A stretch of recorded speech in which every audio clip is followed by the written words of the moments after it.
Okay, welcome to another Hex Encounter game here by Decision Games. It's Germantown, Washington Strikes, October 4th of 1777. Now, in history, Washington got his butt handed to him in this battle.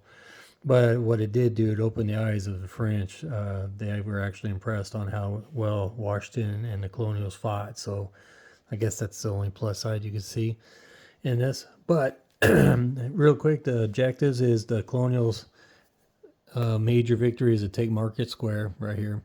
For the British, their major victory is to wipe the colonials off the map. I'm finding both of them could be pretty dang impossible. We have fog in play on this one, so movement will be hindered.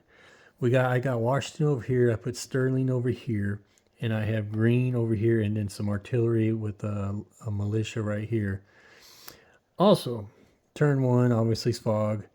Turn two, we bring in some reinforcements, and we're gonna have some ponies. We're gonna have a cavalry come in for the Hessians, Tories cavalry, I think is what it is, and they're gonna be coming in right here off of E. And then third turn, the British are gonna have reinforcements, and they'll be coming in right here on E also.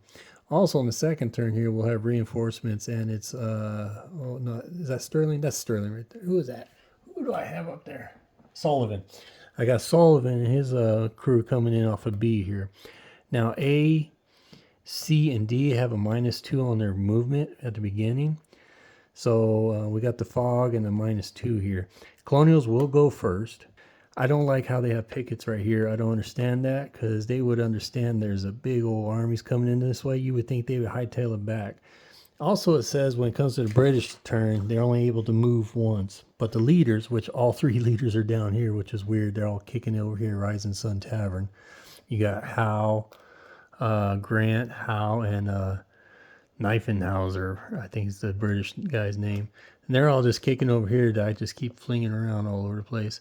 Now, leaders have the ability to move 12 hexes, but since there's fog, they have to roll the dice and add 3 to the die roll, and that's how fast they can move up here. So it's all roads, so it's gonna be they'll hightail up here pretty quick. So anyway, so go ahead and do the colonials real quick, and then we'll come back and do the British. Alrighty, colonials have moved. Sterling was able to get over here, so we're gonna have a fight here. This is no match right here. Green could not make it over there. They rolled pretty low on the movement, and with the fog, they were only able to move one hex, or 2 hex, whatever. Sorry, and on the roadway. So that's all they got. So they couldn't reach. The artillery rolled a 1. So with the fog, that's half. So it's 0.5. So they were only able to move 1 hex over on the road. And that's it. Washington, like I said, they're ready to fight these guys here, and this is going to be a no match. So let's go ahead and take care of the attacks here. Okay, I tell you guys right now, black is going to be for the colonials, and then red's going to be for the British and the Hessians.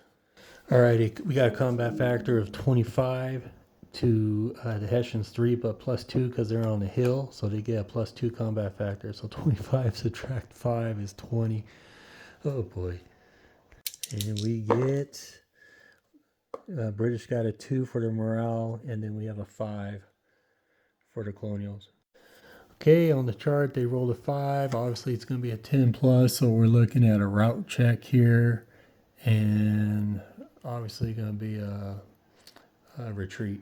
Hessians rolled a 2 on their morale, so they did pass their morale. So now we look at what yeah, here's what's goofy about these rules here. I learned this from the last game. You roll for a route check. They pass their morale, so you apply the parentheses result, which is DX. So you come over here to DX, and it says retreat or loss. If morale check passed, unit may take a loss. Okay. If morale check failed, or if passed and player chooses, all units disrupted and retreat 1 to 3 hexes. It's like, which one are we gonna do, man? It seems like you're not gonna get any unit losses in this. It's gonna be more of a hold your ground, like stand your ground or something like that. What it seems like. Because I'll take that disrupted and retreat all day long instead of taking a loss. So that's what I'm going to do. I'm going to have them retreat and be disrupted. Okay, next we got Sterling here with his combat factor 24 to, are they on a hill? Yeah, they're on a hill, so 3 plus 2, 24 to 5 with a differential of 19. And we get 3 for colonials and a morale factor roll of 4 for the British. Okay, colonials rolled a 3, a die roll 3, so obviously you go to plus 10 or more, and it's a DM, which is another route check.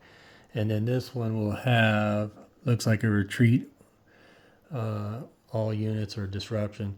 British did pass their morale check, so go to parentheses, so it's going to be retreat, all units either disrupt or retreat 1 to 3 hexes. Well, I'm not going to take the disrupt, I'm going to take the retreat. Okay, that's the colonials turn 1 there. They actually, had the Hessians retreat back here with disruption, and then British retreat back here. Next is the British turn 1, and they're only allowed to move 1 hex, except the leaders are going to be able to move up. Alright, since fog is in effect, we're going to roll the die, and leaders, it's half the die roll plus 3. So we'll start with Hal. He rolls a 5, so half of 5 is it's going to be rounded to nearest to be 3 plus 3, so he gets a movement of 6. Next is Grant. Oh, he gets 3 plus 3, so he gets 6. And then Knifehausen gets a 2, so he gets a total of 4 movement points. Okay, that's the end of turn 1 there. As you can see, what I did was I combined the units helps, so they're going to be strong enough to take on Washington and Sterling and these guys coming down. And I got these other, I call them pickets, but I got them retreating back. I brought Knifehausen over into Market Square. Now he's by himself, so he's vulnerable right now. And this should be taken off on the next movement phase. And hopefully I get these guys in. We'll see how we're going to work out this. So turn 1, we got this. Now we're going in turn 2. We're going to have reinforcements come in. We're going to have the cavalry here. And then reinforcements for Sullivan coming in over here. Okay, turn 2, we did the colonial movement, which sucked. I can't stand the fog. You guys probably noticed that from the last game when with the Saratoga game.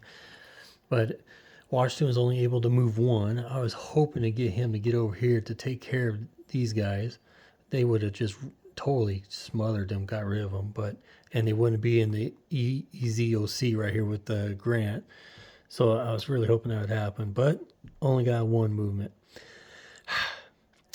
Reinforcements were only able to move 1. Sterling was only able to move 1. That's Sullivan, that's Sterling. I do have a little bit, I guess, good news here. Green is able to move up here, so we're going to have a little fight right here. Artillery was only able to move 1. And that's it. God. We're going to go ahead and have our little scuffle right here. We have a combat factor of 17 versus 3, so differential is going to be a 14 here. And we get, each of them got 1s. Okay, since they rolled a 1, it's going to be a DX, which come back down here as retreat or loss. If the morale check passed, which the British did pass their morale check, unit may take a loss. This is that dumb rule again. If morale check failed, or if passed, and player chooses, all units disrupted and retreat 1 to 3 hexes. Yeah, I'm going to go ahead and retreat. We'll disrupt and retreat. Okay, that's the end of the Colonials turn 2. Ugh. They were able to have a British retreat back, as I said before. And you'll find out the reason why I did the retreat with the disruption, because now when it's the British turn here, see, they're on the road here, and the rules state that if these guys are on marching orders or marching advance, whatever, and they're on a road, they can automatically remove that, and they're hunky-dory again. So that's why. So we're going to go ahead and do the British turn movement and see what happens. Okay, I had, first off, I had Hal come down to Market Square, so he's occupying Market Square here. And then I had the cavalry cruise on up there right here. Took the disruption off of this guy, Yager, whatever. And then I have Grant here. I haven't moved Grant yet. I'm not sure if I should have him go attack, which he would have the advantage on Washington. And I think I will. I think I'm going to go ahead and do that. We're going to have a big battle here. even with the fog, he could still get over there. And that's about it. So we're going to have a little scuffle right here. All right, we got a combat factor of Grant at 24-27, and Washington, he's at 21-25. So there's going to be a differential of 2 for the British. Okay, British got a 6, and the morale factor will be a 5. Oh boy. Oh my goodness, Colonials are lucky on this one. British rolled a 6 with a 2 plus 2, so it's a route check. Well, Colonials have a 3 for morale, but with Washington with his 2 morale equals a 5, so they passed their morale check because they rolled a 5. Oh boy. So they lucked out on that, but they have to retreat. All units either disrupt or retreat. So Washington has to retreat. Okay, I had Washington retreat back here on Ridge Road. I felt like moving Grant to take over that hex, but I was like, no, we're going to hold Grant back so then he could get back over here to protect Market Square. So, and that's where we're at. So turns 1 and 2 are through, and we're going on to turn 3, and there'll be British reinforcements.